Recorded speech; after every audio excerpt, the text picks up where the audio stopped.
Well, it's that time of the year again where we have a date. I thank you all for coming. As you all know, I keep saying every year, the only reason we keep doing this is because you keep coming. And the reason you keep coming is because we live in an amazing community with folks like you that are interested in education, and we're interested in giving you what we can. So thank you. I think it's just Tucson is just the best place in the world.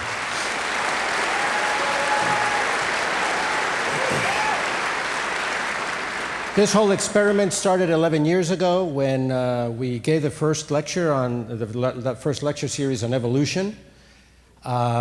We expected at that point that we would have 100 people out there with pancards saying against or for, and that didn't happen. And in fact, everybody showed up and was interested in what was going on. So that showed that we had something going. And the second lecture series was global climate change. 10 years ago, we gave a lecture series that described what we understood about global climate change at that time. There was still a lot of commotion as to whether we really existed or really didn't exist. Even then, the consensus of the scientific community was that it was certainly happening, but that we really didn't understand what the consequences would be.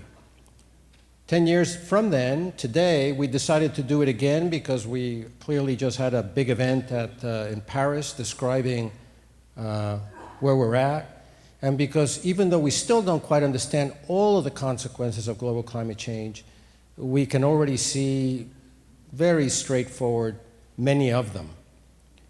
In the case of southern Arizona, all the models show that we're going to be the bullseye of the US. The bullseye means we'll be warmer and drier than almost anywhere else. And we all have to deal with that. Now, the lecture series is not going to be all doom and gloom. It will describe what we understand of the lectures of global climate change, and then it'll describe, in a few of the lectures at least, what we are trying to do about it. So the idea then is that if you're ever asked to vote for whether we should get water from somewhere else or here or whatever, you'll have at least enough in you to be able to vote somewhat intelligently. That's the reason for these lecture series. Much of what we do now is much of what drives the way we live is driven by technology, and it's driven by science. Many times we're asked to worry about them or to think about them. We don't really know how, and we hope that we can bring some of that education to you. The lecture series is an expensive endeavor. Even though none of our faculty members charge a nickel for doing this, and they work very, very hard. The bottom line is that we have publications to put together, and we have to rent this place, and we have a lot of stuff to do. We stream it. We have great partnerships with Arizona Public Media, but all of this costs a fair amount of money, and it is the folks that support us that allow us to do it for free. We had some very powerful partners in the past and in the present. Tucson Electric Power and Ventana Medical are the lead folks that make this happen, and I would like to ask everybody to give them a big round of applause.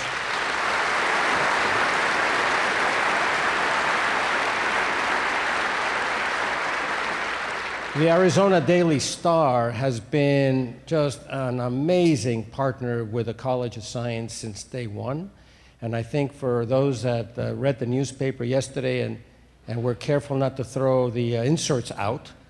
We were one of those inserts, and importantly for all of you to know is that those inserts are not driven by the marketing department of the Arizona Daily Star, but they're actually driven by the editorial part of the Daily Star. So they're peer-reviewed, and it's the science that's going on here, and it's a beautiful publication that we do for two reasons. One of them is to show what we're doing to all of you, but also so that we have a document that can be used in K through 12 as we try to educate students, and that they know how to connect to various people at the university that are doing STEM, science, technology, engineering, and math.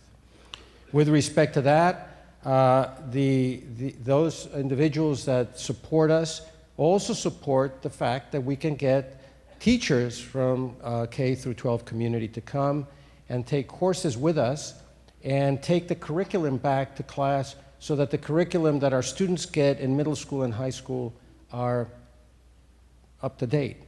John Poleward, who's a faculty member in the chemistry department, is the individual that sort of connects us with the teachers from middle school and high school. And I'd like John to stand up, and the teachers from middle school and high school that are here to further their education so they can further the education of our own students.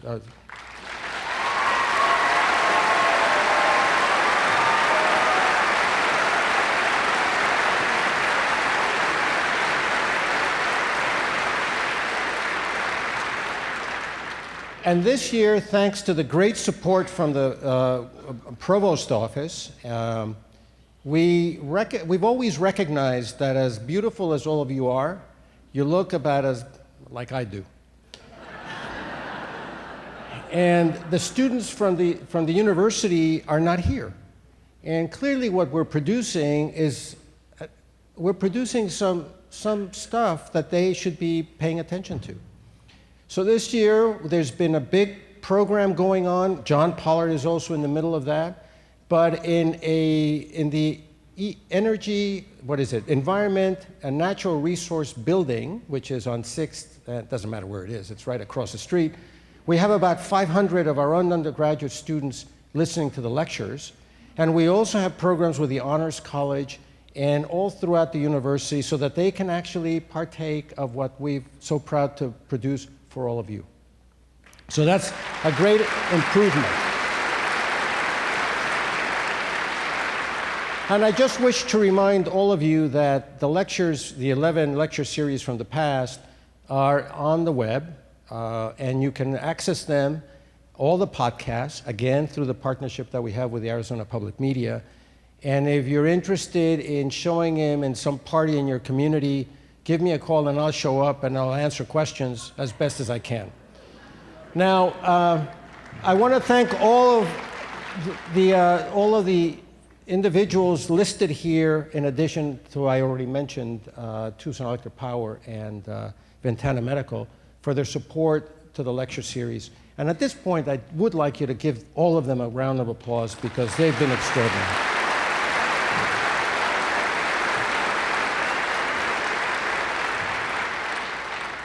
So, the lecture series, it starts today with what we know about the oceans and what is the control of the oceans in global climate change.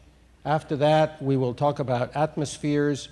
After that, we will talk about how all of this impacts the biosphere.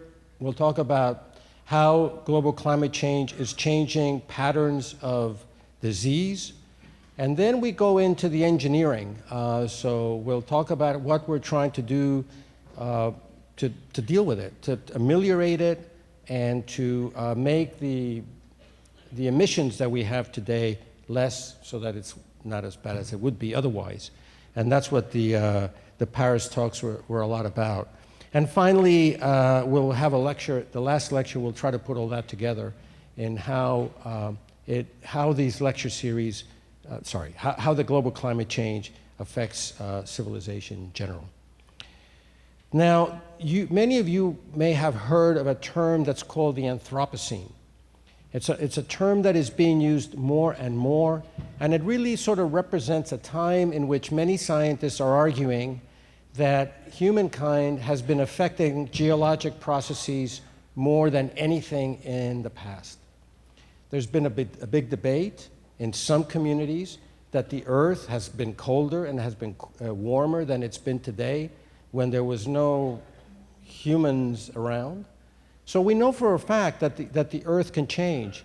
And if you look at this is 4.5 billion years of evolution, and geologists have actually sort of put boundaries between various times. The most famous of them, of course, is the Cretaceous-Tertiary boundary, when all the dinosaurs died except for our good old purple dinosaur in the movies.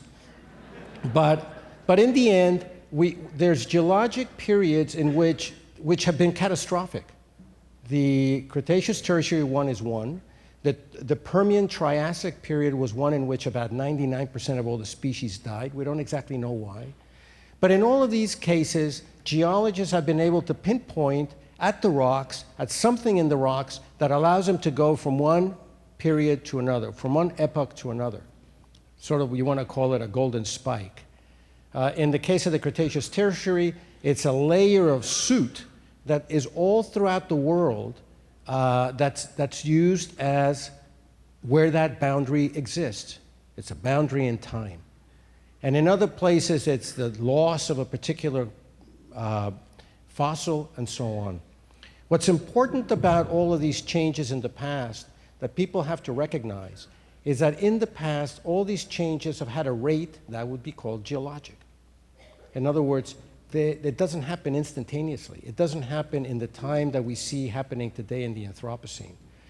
Geologists and stratigraphers, the stratigraphers are those that actually name all these things, still have not approved the term Anthropocene because they're trying to figure out exactly where it starts. They're trying to figure out that if you were now a geologist 2 million years from now, where would you actually put your pencil to say this is where the Anthropocene begins? But the Anthropocene is a time where the rate of geologic change is truly beyond anything we've seen any other time in the geologic history.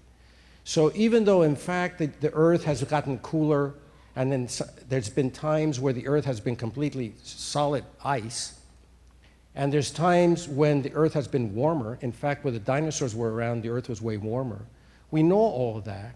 Geologists have known all of this forever.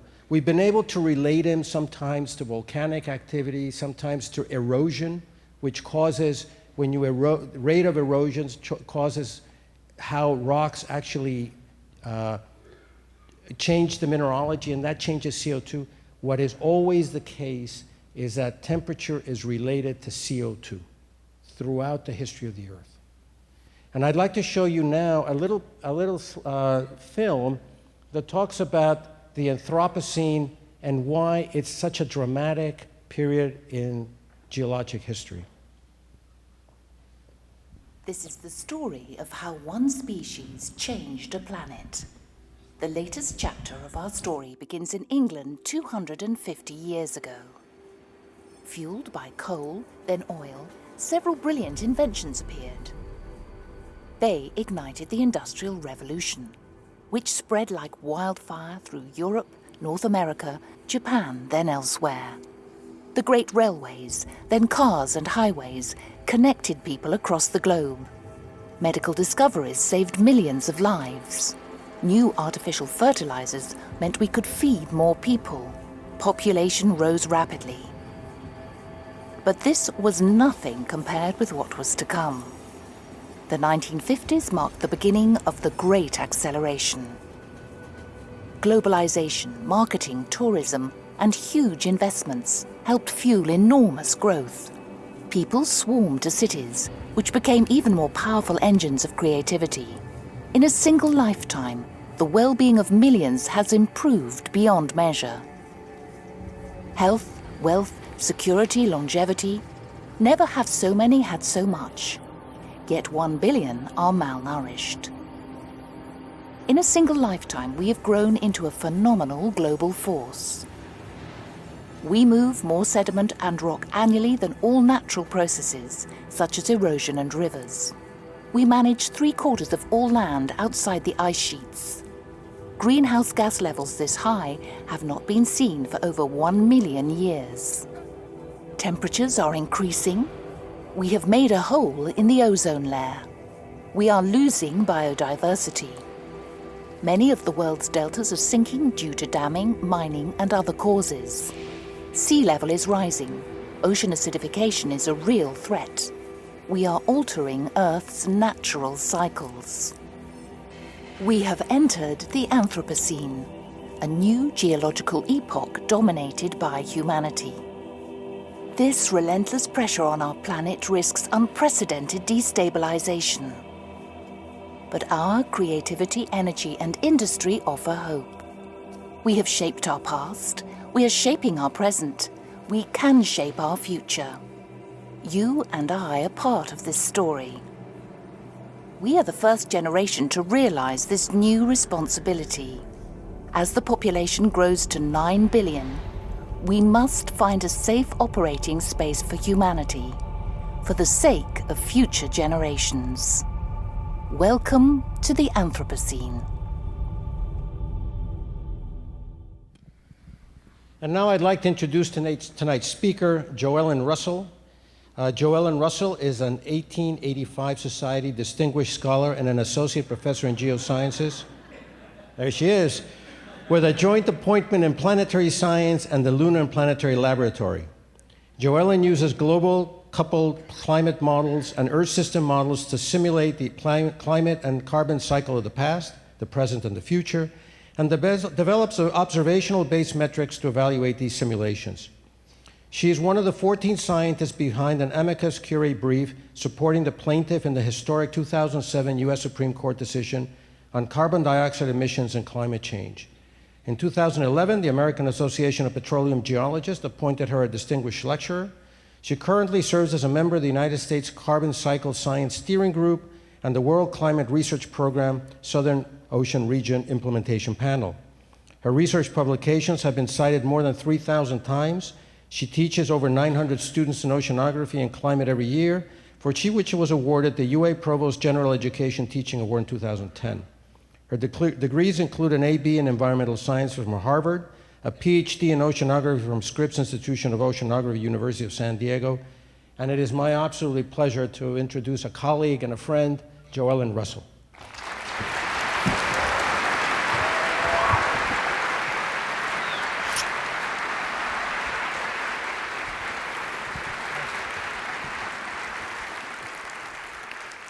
You have no idea how much I love being introduced by Joaquin, who is, of course, a colleague and fellow professor in the best geosciences department in the country, right here at UA.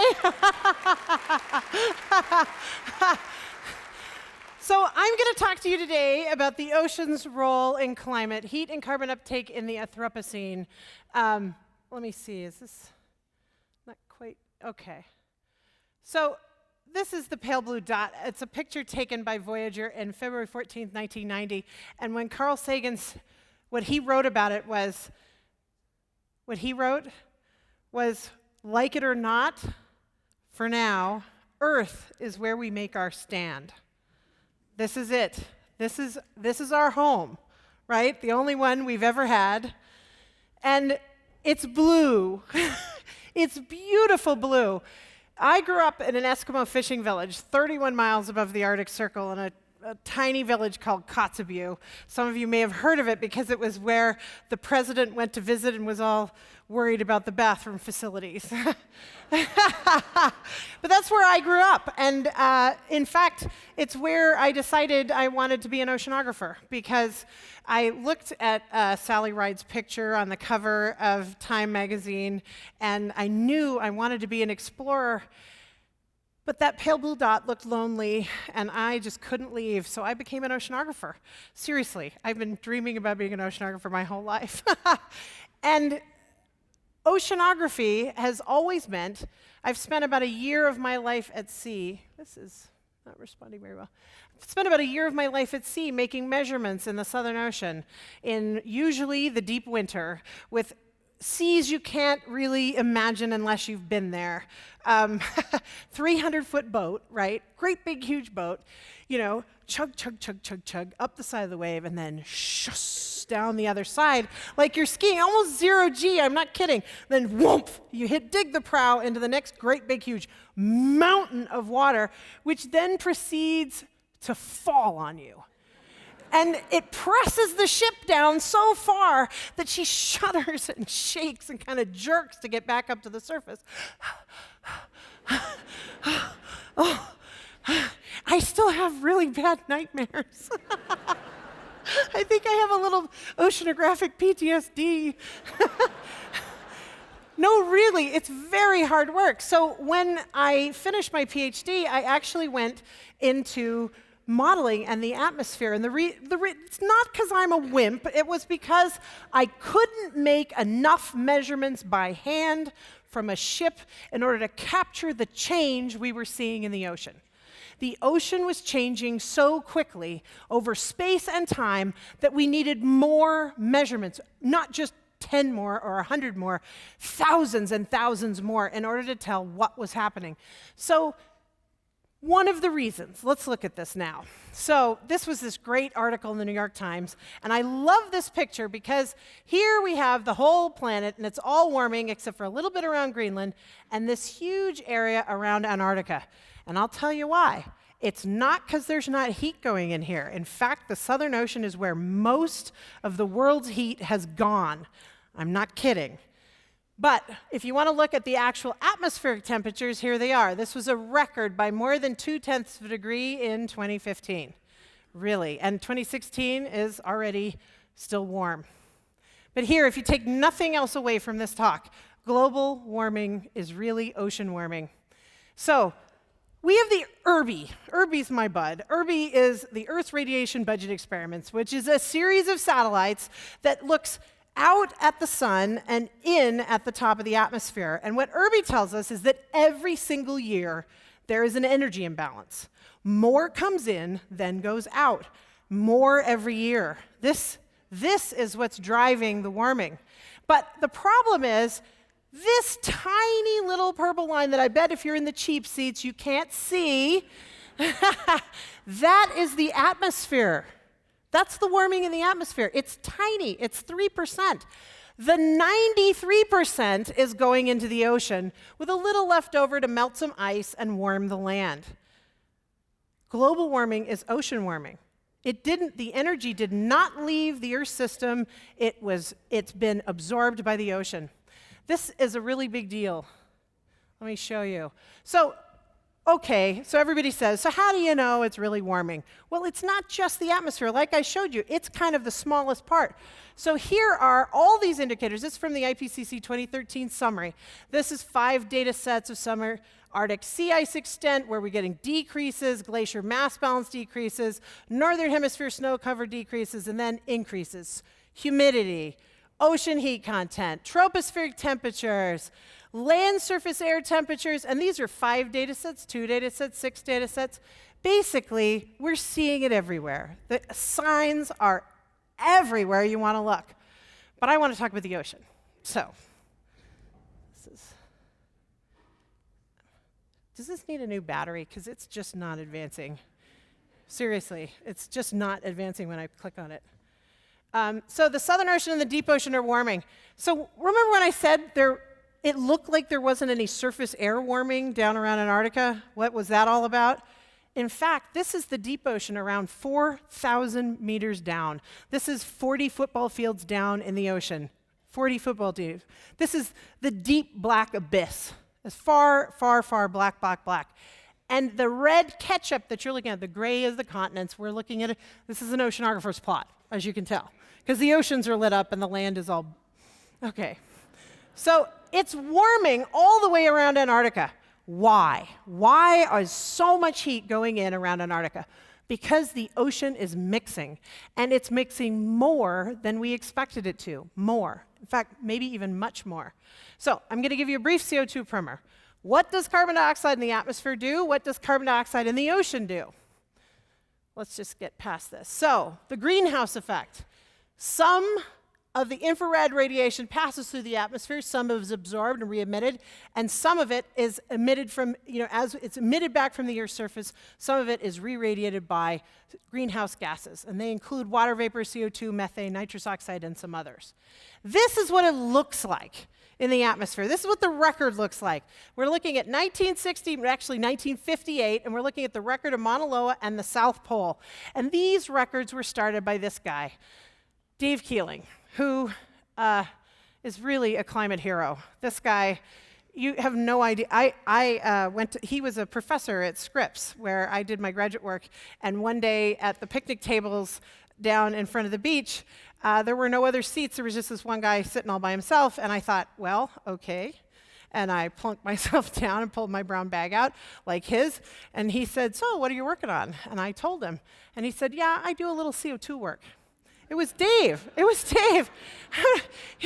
This guy actually he visited my parents. I mean, he was wonderful. I miss him. But he did this extraordinary work. There were years, where NSF actually the National Science Foundation actually pulled his funding. And he had no money, but he kept making the measurements and told Scripps to pay people and that he would find it somehow. And in fact, eventually they made it up. But they tried to stop him from doing this, which is extraordinary. So you see the increase in the CO2. If I took the trend away, what you'd see is the seasonal cycle in CO2 associated with the growing of green things in the spring and the summer, and then the dying and decaying and release of all that CO2 back to the atmosphere in the winter. If I took the seasonal cycle out, what you'd see is El Nino. Now, I know you can't actually see El Nino. All you can see really out in the cheap seats is probably the trend. Maybe if you squint, you can see the seasonal cycle. On top of that is the El Nino variability, and if you took away the El Nino variability, you would finally see volcanoes. This is how we know what causes CO2 increase in the atmosphere. We know exactly. Okay, so this is the Global Atmospheric Carbon Monitoring Network. It started with those 2 stations by Dave Keeling and now is all over the world. And what's amazing about CO2 is that it's a very well-mixed gas. This is the southern hemisphere at 90 south. You can see it increasing in the southern hemisphere. This is the increase in the northern hemisphere with a little more variability because we have more land and more land plants doing the seasonal cycle thing. But you can see where we have ended up, well over 400 parts per million. 400 parts per million. It's been millions of years since we've seen 400 parts per million. It's a big deal. All right.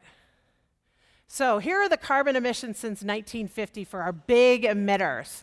Okay, everybody thinks we're the #1, but we're not even close anymore. China is the biggest emitter. And what's even more extraordinary is that the US is actually 10% off our peak emissions. And we did that since the recession while we were growing our economy. The US has already proved you can grow your economy and emit less carbon at the same time. We've already done it. Yes, yes. I knew you would understand how I feel about this. I have hope. It's amazing. You have to imagine, I've been looking at this for 2 decades now, watching this, and now we're making progress.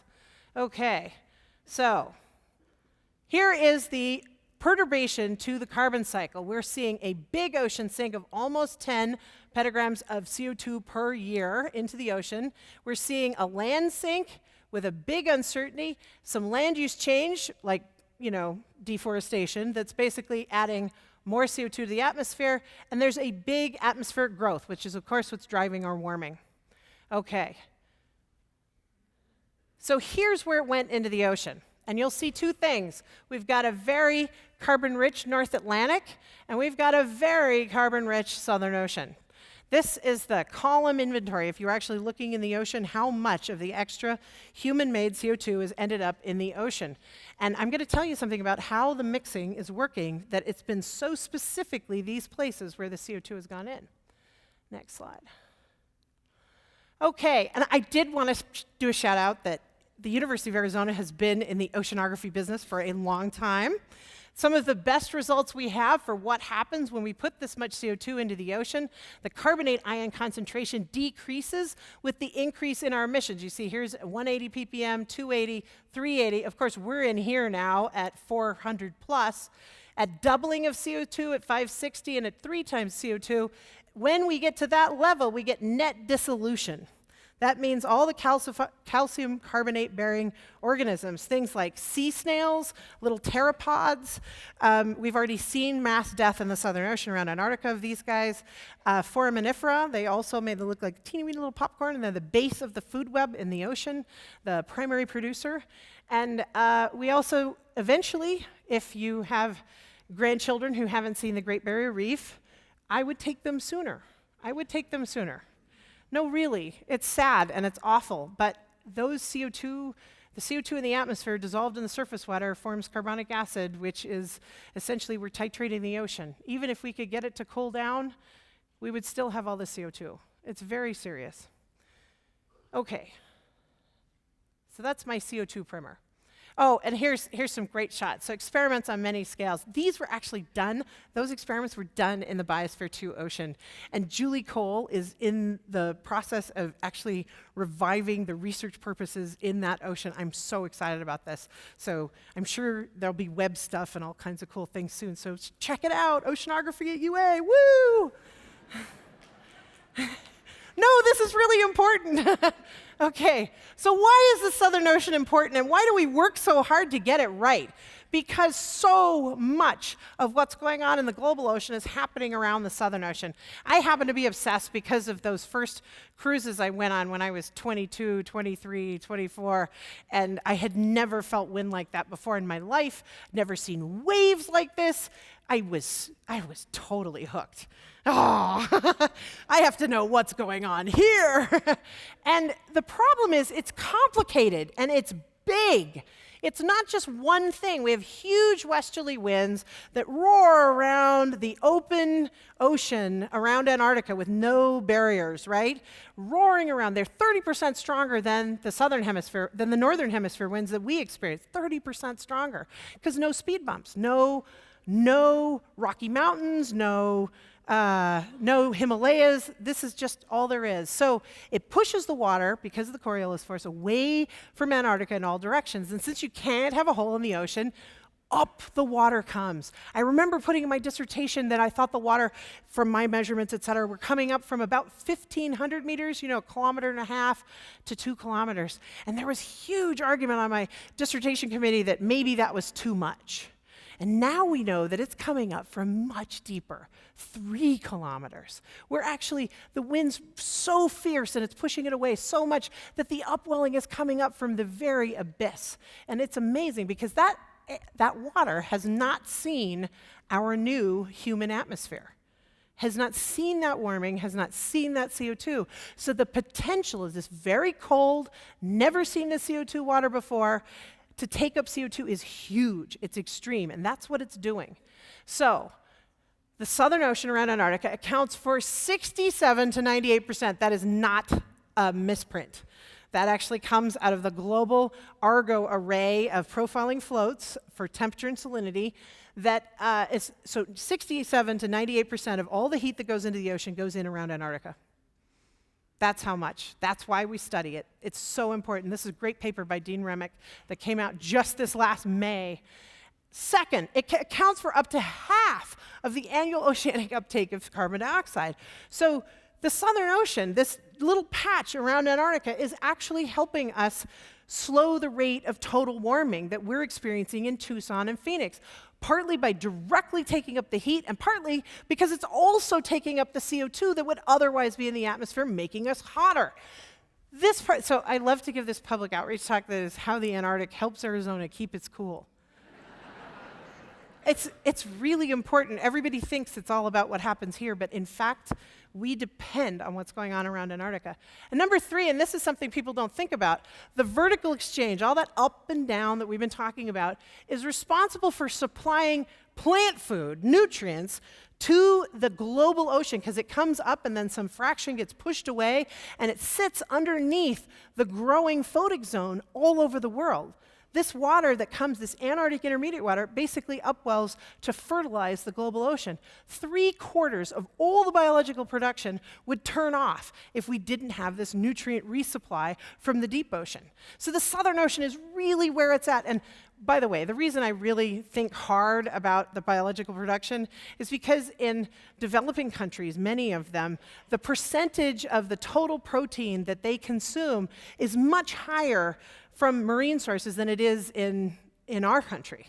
So 20, 30, 40% of all the protein they consume, at least the Millennium Project tells us, is marine-based. So significant changes to this exchange could have huge impacts on food supply for some of the most vulnerable people on planet Earth.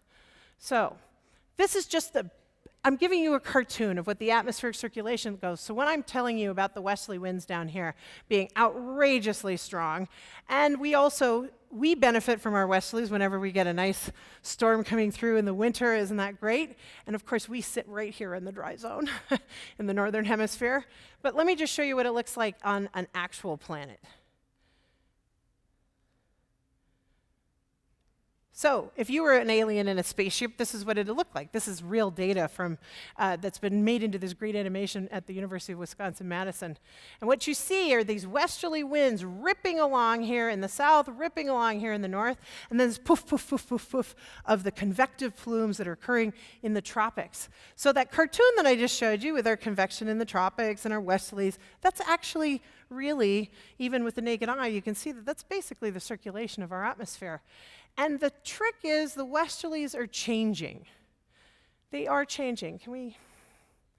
So the westerly winds from our big climate model simulations, this is from the IPCC 2013 report, are projected to shift poleward. And we've already observed this. We are drier, we get fewer storms in the winter, and we are warmer because our westerlies have moved poleward. So basically Northern California and Southern Oregon are getting some of the wet that we were expecting. And it's hard to eat. Nobody sells farmland in Saskatchewan anymore, up near Saskatoon, because they can lease it out for 8% a year, because they're not getting enough water to actually have dryland farming be very successful. And it's because our westerlies are shifting poleward in both hemispheres. And this poleward shift, we observe it already today, but the trick is more CO2, and this is North America, this is North America, this is North America. This is under we aggressively reduce our emissions scenario, and this is our burn it all scenario. So here is an aggressively reducing our emissions, where in the southern hemisphere, those winds are still likely to move poleward. Still, even under an aggressively reducing our emissions scenario. And in a burn it all scenario, we completely change the plumbing over Antarctica and the Southern Ocean. It's a really dramatic change. So, and what do we not like about this in this scenario? Of course, see the blue, fewer storms, see this part of North America, right? Yeah, that's where we live, just by the way. This worries me too, because this is my home now. I don't know about you, but I have two little kids, 5 and 8, and in the summer when cabin fever season hits, I'm just like, oh, please, dear God, school has to start soon. I love them dearly, but I can't just throw them outside because it's too darn hot. Okay, so why are these westerlies moving? Well, there's actually two explanations. They're both, unfortunately, human-made. So when the ozone hole was ripped open because we had ozone-destroying chemicals like freons that basically destroyed the ozone in the stratosphere, which then allowed, when we had photons and we have a nice ozone layer, it hits a photon hits a molecule of ozone, it breaks apart, and when it reforms, it actually releases heat. So anytime you had photons and ozone, you'd end up with a warmer stratosphere. No ozone, colder stratosphere. And so early on, it was because we cooled our stratosphere. So right around, the last 20, 30 years, we've had poleward shifting winds because the ozone hole made it cold in the stratosphere and the troposphere, was slowly warming. Now in the future, even if the ozone hole recovers, which last year was the biggest ozone hole ever around Antarctica, not hailed yet. I keep waiting for it to happen, but it's pretty ugly down there still. So even if the ozone hole recovers, the warming in the lower atmosphere, the troposphere, where all the CO2 is going to basically force those winds poleward anyway. So poleward shifted winds started out driven by ozone forcing and will continue because of the increased CO2 and the increased warming in the lower atmosphere. So here are two different models. And this is work I did with Ron Stauffer. It's actually he's the lead author on this. And he's here in the audience from the Geophysical Fluid Dynamics Laboratory. And so if I make any boo-boos, it's all his fault. No. I'll keep my boo-boos. That's okay. But this is it's a paper we co-authored together when I was at GFDL. And what it shows is that with each of these models really have one difference. The solid line model has a poleward shifted wind, like we're expecting. The dashed line model has an equatorward shifted wind, like we used to have. And essentially, when you have a poleward wind shift, the ocean takes up way more heat.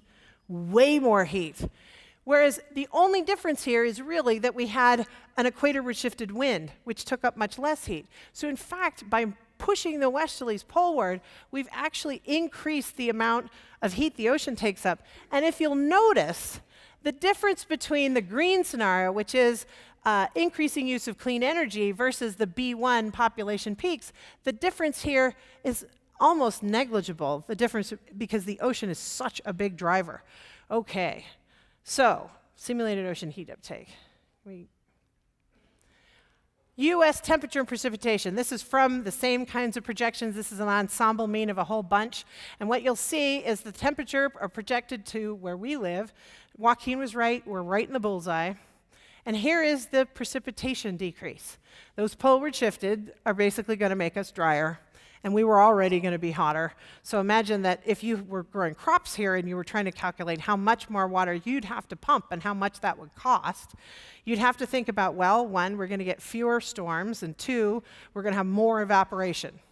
And Dave Battiste is coming next week to talk to you all about atmospheric changes and food security, actually crops, and what this means. So come next week, because he's awesome, and it's really important. You can do these calculations now. Just, can we get it? All right, so I need to tell you a little bit about models, because this is how we tell when we don't have observations. What happens next? We don't have any other crystal ball except math and supercomputers. I know that sounds crazy, but this is actually how we see the future. And it really matters that we get these right, because it could be the difference between projecting that, oh, it's, business as usual, it's okay, and wow, our children will suffer if we don't hurry up. Okay, so climate models are just computer code that solves differential equations of air motion and thermodynamics to obtain time and space-dependent values for temperature, wind speed, etc. Basically, this is what I always tell my kids. It's like, that's it. Mama works with math and supercomputers, and I can see the future. Woo! And that's actually what we're doing. We're really, all we use is incoming solar radiation, total amount of carbon in the system, total amount of water in the system, the size of the planet, and the rotation rate. Oh, okay, and the topography. Yep, no, really, that's it. It's amazing. So, and just by the way, we have an amazing facility here that allows my graduate students and others across campus to actually run these Earth system models and climate models right here at the University of Arizona. The cutting edge right here, and it's this UA Research Data Center. The university has made some very wise investments in this area, and it's just been fantastic. I might add that a really serious chunk of the size of this research data center is from faculty buying in. We're known for being an amazingly collegial campus, and this is one of the best evidences of it. We have great facilities because it's a partnership between our administration and our faculty, and this is amazing. All right, let me show you what we did with it.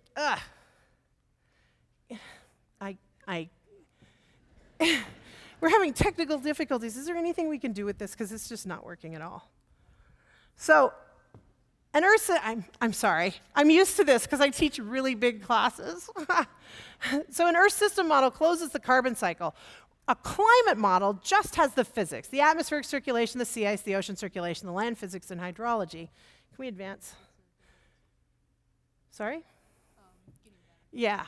So the Earth system models actually close the CO2 budget, which is amazing. We didn't even have these 5-6 years ago. These are new, where we allow the CO2 to be interactive with plant ecology and with ocean ecology and biogeochemistry. And I'm not going to show you any equations, but I want to just show you. This Elena Shevlikova is amazing. She's one of my very good friends, and she wrote the dynamic vegetation model at the Geophysical Fluid Dynamics Laboratory, and this is her land model, and it's beautiful.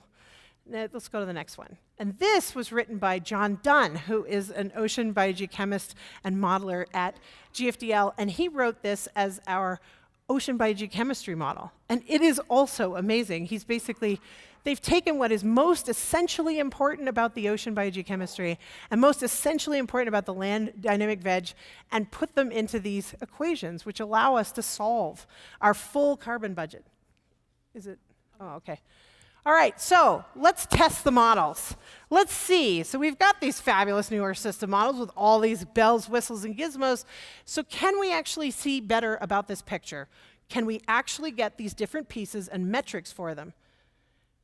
So this is some climate model uncertainty. Big is bad. That's root mean squared error, so the bigger it is, the worse it is. And you're looking at the Chinese model, some NASA models, the National Center for Atmospheric Research, the Germans, the French, the Russians, the Canadians, the Norwegians, and yes, all the way up there is GFDL's two fabulous models, 2.1 and 2.0. Now they've gone much past this now, but these models were the ones that really set the stage for some of this amazing work that's come after. So why did I have to start thinking about going back to the ocean and getting more measurements? Because look at the ensemble observational uncertainty. We're there. The models are so good. The ones I work with are so good that we're basically down to the uncertainty of the observations, which means if we want to improve the models so that we can tell when things are going to happen on planet Earth, we've got to improve the obs. And boy, I did not look forward to going back to sea and doing, measurement by measurement. You have to imagine me as a young grad student sleeping in a beanbag on a floor with a watch that beeped every 15 minutes to tell me to change the titrator. And it was really hard work and incredibly time intensive. So we have an option. Okay. So just to show you, here's the zonal winds. Is it working? So, yay. Okay, so the observed is on the left, and on the right is a whole bunch of models. This is just one metric we use to evaluate. But remember how important I told you those winds are and the poleward shift? Well, some of these don't get them quite right. That one's not so good. Okay, but some of them do really well. But this is how we evaluate. We look at these really carefully. And it's not just that. How about ocean heat content? We really need to know because we live in Arizona. So here's the observed on the left, and here is the Japanese, the German, the Canadian, and yes, there are errors, but we're getting closer and closer, and we watch this carefully. Now here's a challenge, dissolved inorganic carbon. How much carbon is the ocean taking up? Well, here's the observed on the left, and on the right we've got the Japanese, the Canadians, and these are looking harder. And I'll just say, the amount of data over here is really small. In fact, it's pretty darn small. So here's the nitrate, that upwelling of fantastic nutrients to the surface through the breathing of the Southern Ocean. So I want to show you just how little data we have. I know you won't believe me. This is all the data we have ever taken, ever, in the Southern Ocean by anyone. This is the nitrate. We put the little observations on there so you can see it, and time is ticking through down here. And what I'm going to simulate next is what would happen if we had biogeochemically censored floats.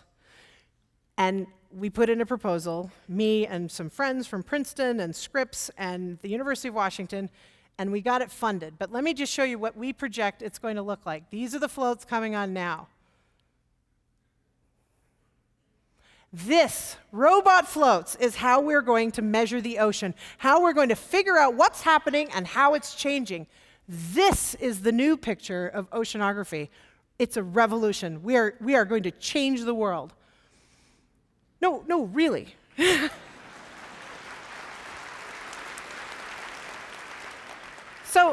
So 2 years ago, in fact, just 18 months ago, 2 years ago we got it funded, 18 months ago we started the project. Southern Ocean Carbon and Climate Observations and Modeling. And it's NSF is the main funder. It's 21 million plus a little over 6 years. And then NOAA bought half of our floats, the actual floats themselves. Fantastic. And then NASA bought us all the optical sensors to put on all the floats, which was also fantastic. If it sounds like we wandered around with a hat begging, it's because we totally did. But this is so cool. Everybody said yes. Woohoo! So, if you want to check us out, Here we are on the web, Southern Ocean Carbon and Climate Observations and Modeling at socom.princeton.edu. Very sorry, we couldn't get them to base it here. I'm only in charge of the modeling part. My friend Lynn Talley is in charge of the observational part. She has to deploy all these darn floats. She's at Scripps, and the directorate is actually at Princeton with Jorge Sarmiento, which is wonderful, but it would be nice if it were here. So here's the BGC Argo floats. This is what they look like.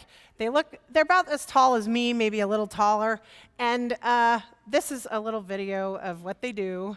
So the float starts, we deploy the float, and we have to calibrate all of these because, of course, they have fabulous pH, nitrate, and oxygen sensors. Not just temperature and salinity to look at the heat and freshwater budgets, but actually carbon.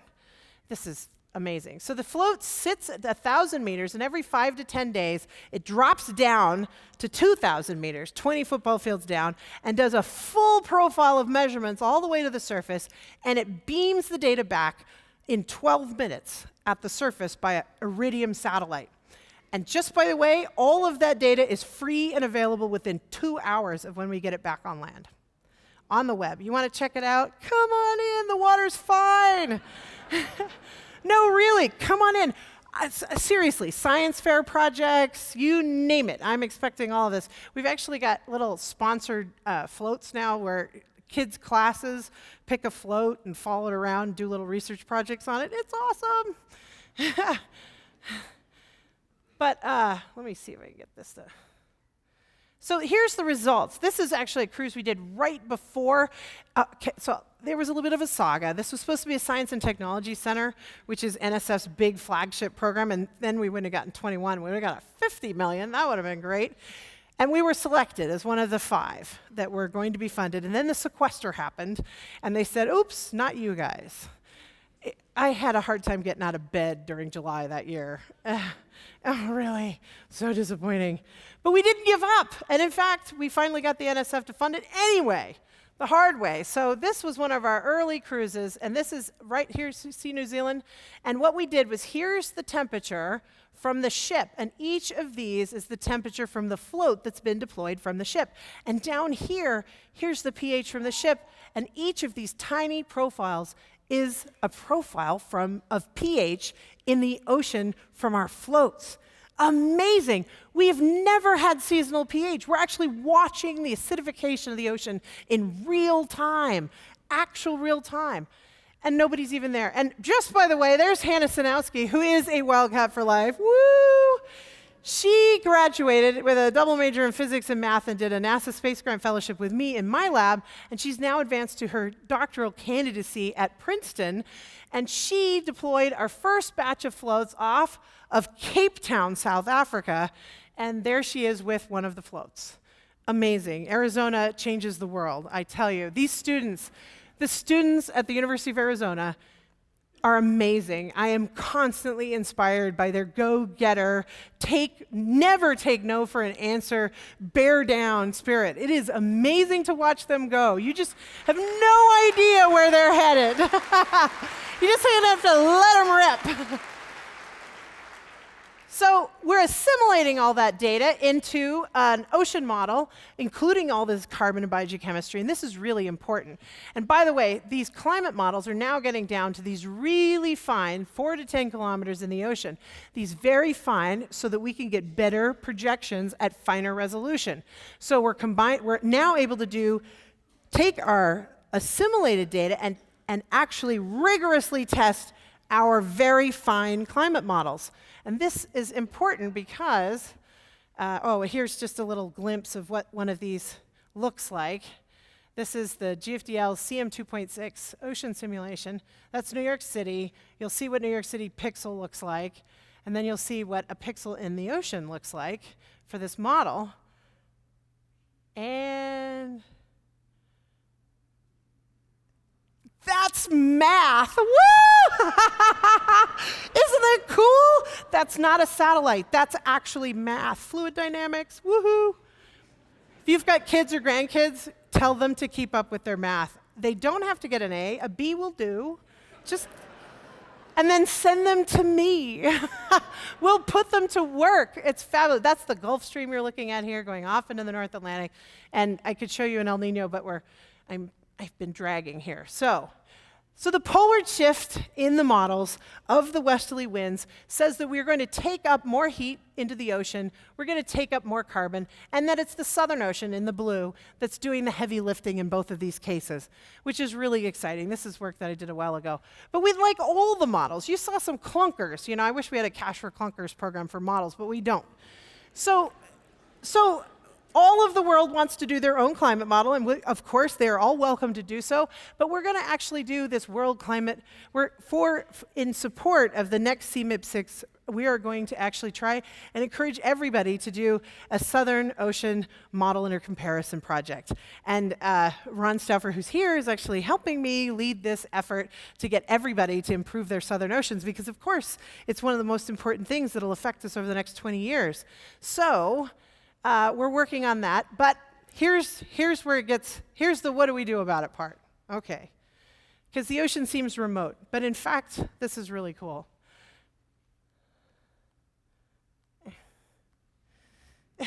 Really, it won't work for me. So, we have this Paris Agreement. We didn't have one even a year ago. 195 countries, I think the only one that didn't sign was North Korea. Seriously, it's such an improvement over where we were before. This is an opportunity because they are talking about, and this is built out of the United Nations Framework Convention on Climate Change from Rio de Janeiro in 1992, where they said that stabilizing greenhouse gas concentrations that would prevent dangerous anthropogenic human-induced interference with the climate system. And these are the gases that are covered, and this is mostly CO2, but about a quarter of it is other things that are important, but I'm mostly going to focus on the carbon here.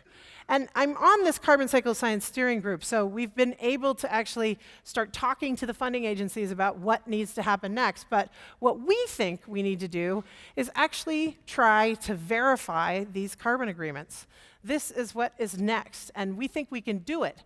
There are two ways of looking at it: bottom up, which is estimating the anthropogenic emissions and removals based on socioeconomic statistics, and self-reported. Okay?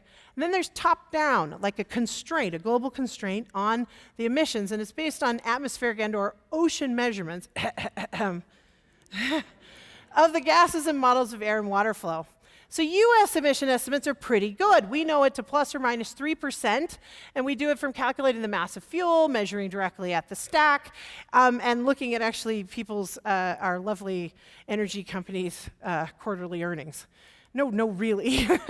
But we're actually pretty good. In other places, we learned that China had actually underestimated their coal emissions by 17%. And they self-reported that they had underestimated it. But that means that the ocean and land sinks were much bigger than we thought they were, because we knew that it wasn't hanging out in the atmosphere, so it went somewhere, and we missed it. I think we need to do this better. So the global carbon budget is divided by the Global Carbon Project, which is a European and US, but mostly European initiative, into these different components. The sources are the fossil fuel industry, fossil fuels and land use change, and the sinks are the land, atmosphere, and ocean. But there's a trick to this. So here's our sources: smokestacks, clearing trees, and then we know where that goes. Atmosphere we measure really well. I'll point out plus or minus 0.4 gigatons of CO2 per year. That's excellent. They do a great job.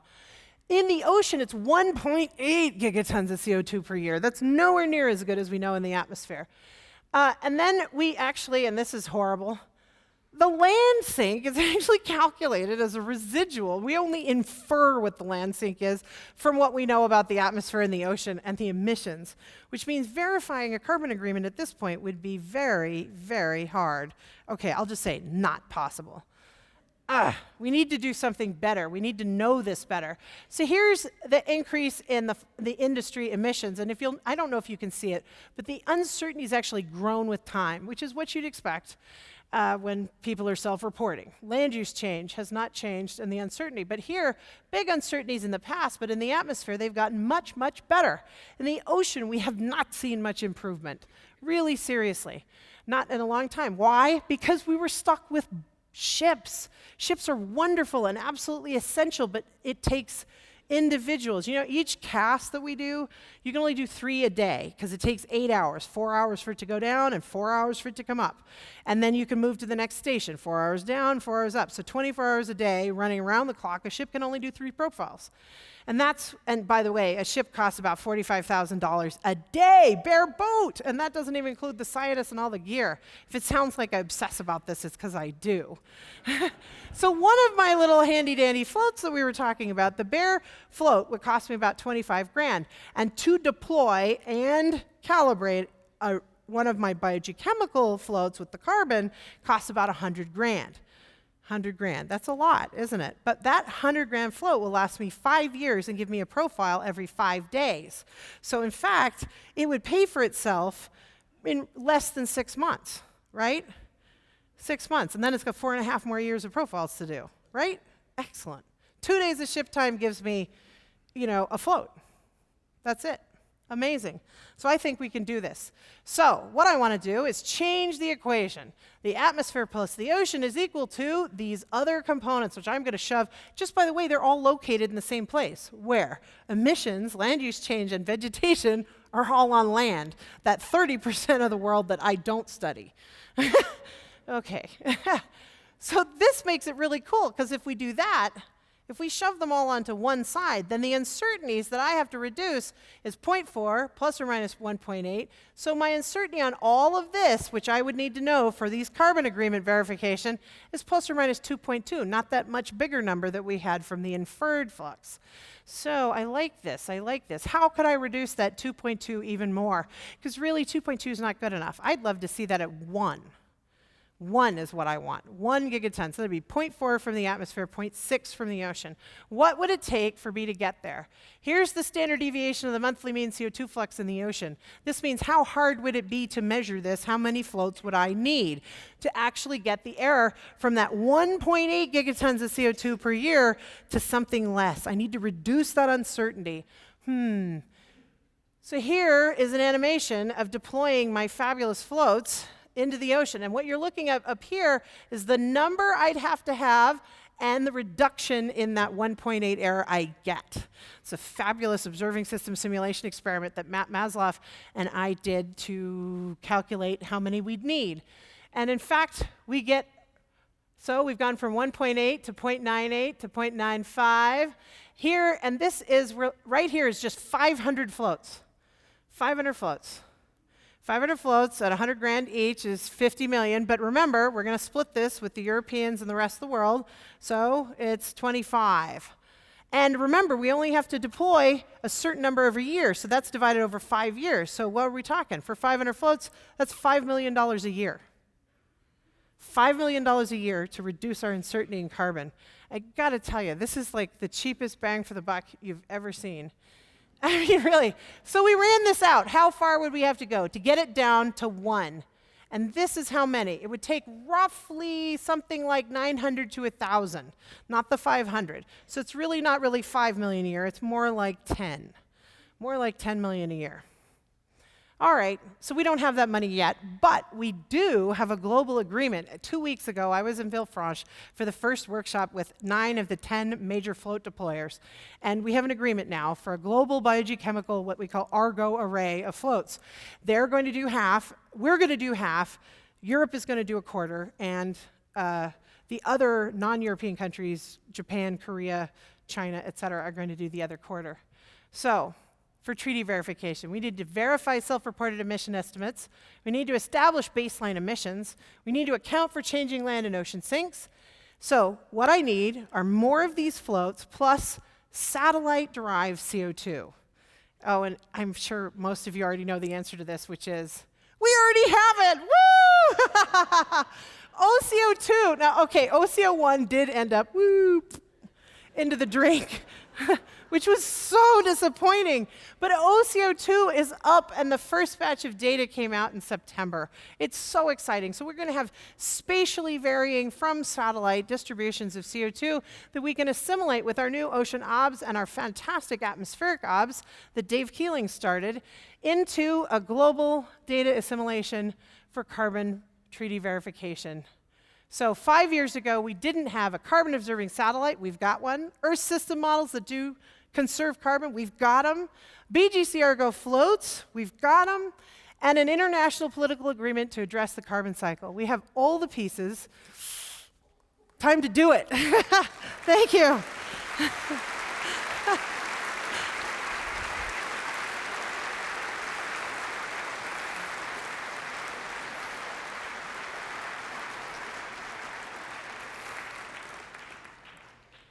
And that's it. This is what we'll be doing over the next 5 to 10 years, right here at the University of Arizona.